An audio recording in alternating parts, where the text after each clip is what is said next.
মোবাইলে ধারণকৃত এই ফুটেজে দেখা যায় প্রায় বিবস্ত্র অবস্থায় পড়ে আছে এক যুবক। তাকে সিমেন্টের ব্লক আর ইট দিয়ে উপর্যুপরি আঘাত করছে কয়েকজন দুষ্কৃতিকারী।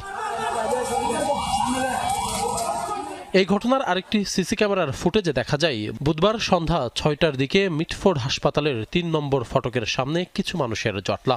কয়েক মিনিট পর ওই যুবকের রক্তাক্ত মরদেহ টেনে মূল সড়কে নিয়ে আসে দুজন। নিথর দেহের উপর উঠে তাদেরকে পৈশাচিকভাবে উল্লাস করতে দেখা যায়।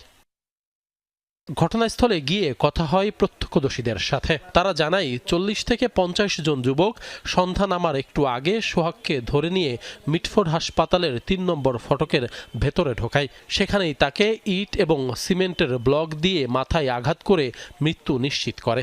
পরে মরদেহ টেনে আনা হয় প্রধান সড়কে। জোরে জোরে মাথা বাড়ি দিচ্ছে, এখানে এসে ঘুরে পড়ছে, পরে টেনে